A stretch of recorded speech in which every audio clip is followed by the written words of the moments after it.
ভারতের তথ্য যাচাই এবং ভুয়া খবরের খোঁজ দেয় এমন ওয়েবসাইট অল্ট নিউজের প্রতিবেদন অনুযায়ী বাংলাদেশে হিন্দুদের উপর আক্রমণ হচ্ছে এমন ভুয়া তথ্য ছড়াচ্ছে ভারতীয় গণমাধ্যম। ভারতীয় গণমাধ্যমে প্রচারিত একদল টুপি পরা মানুষ লাঠি আর লোহার রড হাতে হিন্দুদের ঘর বাড়িতে হামলা চালিয়েছে বলে যে ভিডিও প্রচার করছে সেটা মূলত গত ২৬শে নভেম্বর শেরপুরের মুর্শিদপুরের একটি গ্রামে ঘটনা, যেখানে ইসলামিক শরিয়া পরিপন্থী কাজের অভিযোগে একটি মাজারে উত্তেজিত জনতার ঘেরাওয়ের ভিডিও। ভারতের হিন্দুত্ববাদী সামাজিক মাধ্যমগুলো ঢাকার মোল্লা কলেজে অন্য একটি কলেজের ছাত্রদের হামলার ঘটনাকেও হিন্দুদের উপরে হামলা ঘটনা বলে মিথ্যা তথ্য ছড়িয়েছে। রিউমার স্ক্যানার তথ্য অনুযায়ী ভারতের অন্তত ৪৯টি সংবাদ মাধ্যম এসব ভুয়া তথ্য ছড়াচ্ছে।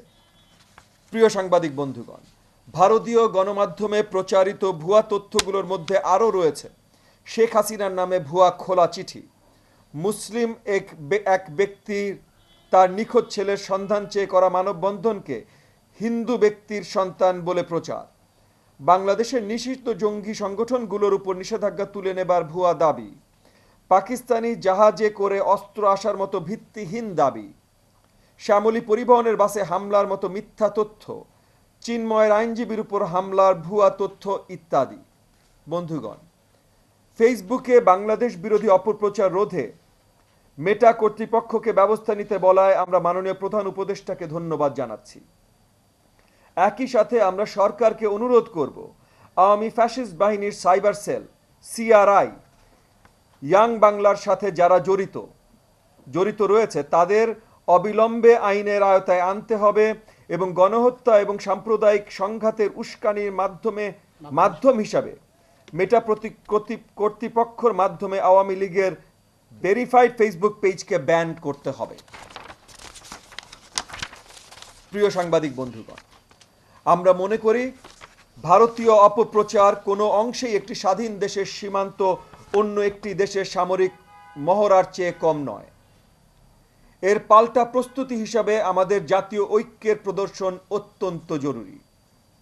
একই সাথে বাংলাদেশের পরিস্থিতি নিয়ে নিয়মিত বিদেশি গণমাধ্যমে ইংরেজিতে একাধিক সরকারি এবং রাজনৈতিক দলের প্রতিনিধিদের ব্রিফিং এবং সরজমিনে বাংলাদেশের পরিস্থিতি পর্যবেক্ষণ করতে জাতিসংঘের মানবাধিকার বিষয়ক কমিশনের উচ্চ পর্যায়ের প্রতিনিধি দলকে আমন্ত্রণ জানানো জরুরি। পাশাপাশি মূলধারার গণমাধ্যম এবং সামাজিক যোগাযোগ মাধ্যমে রাষ্ট্রীয় পৃষ্ঠপোষকতায় সঠিক তথ্য সমৃদ্ধ প্রচারণা প্রয়োজন। প্রিয় বন্ধুগণ, আজ ঢাকায় অনুষ্ঠিতব্য বাংলাদেশ ভারত পররাষ্ট্র সচিব পর্যায়ে ফরেন অফিস কনসালটেশন বৈঠকটি অত্যন্ত গুরুত্বপূর্ণ। আমরা আশা করি এই বৈঠকে ভারত নতুন বাংলাদেশের সাথে তাদের কূটনৈতিক সম্পর্ককে মর্যাদার ভিত্তিতে এগিয়ে নেবার প্রতিশ্রুতি প্রদান করবে। হাসিনার আমলে ভারতের পররাষ্ট্র সচিব বাংলাদেশ সফর করে যেভাবে দেশের অভ্যন্তরীণ রাজনীতিতে হস্তক্ষেপ করেছিল, আমরা সেই দিন আর দেখতে চাই না। ভারত যদি বাংলাদেশকে হালকাভাবে নেয় তাহলে সবচেয়ে ক্ষতিগ্রস্ত ভারতই হবে। আমরা ভারতকে পরিষ্কার বার্তা দিতে চাই, দুই দেশের সম্পর্ককে আপনারা শেখ হাসিনার মতো মীমাংসিত ইস্যুতে সীমাবদ্ধ রাখবেন না। হাসিনার কালো অধ্যায় এই দেশে এখন শুধুই অতীত। নতুন বাংলাদেশে আমরাই বিকল্প। আমরা হাসিনাকে গণহত্যার আসামি হিসেবে ফেরত চাই। প্রিয় বন্ধুগণ, আগরতলায় বাংলাদেশের উপ হাই কমিশন ভবনে হামলা, দিল্লিতে উগ্র হিন্দুত্ববাদী গোষ্ঠীর কর্তৃক বাংলাদেশ হাই কমিশন ঘেরাও কর্মসূচি, বাংলাদেশের জাতীয় পতাকা অবমাননা আমাদের ব্যথিত করেছে।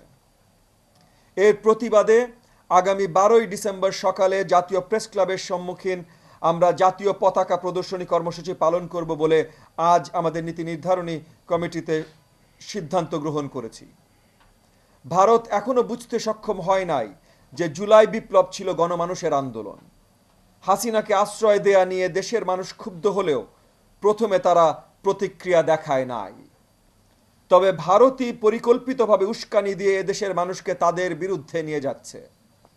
হাসিনা দিল্লিতে বসে ফোনালাপ ফাঁসের মাধ্যমে যেভাবে প্রচ্ছন্ন হুমকি দিচ্ছে, তাতে এদেশের মানুষের ভারতের প্রতি বিরাগ ভাজন হচ্ছে। ভারতে কোনো মুসলিম নেতা আটক হলে, দিল্লি বা কাশ্মীরে মুসলিমদের উপর নির্যাতন হলে বাংলাদেশে প্রতিক্রিয়া দেখায় না।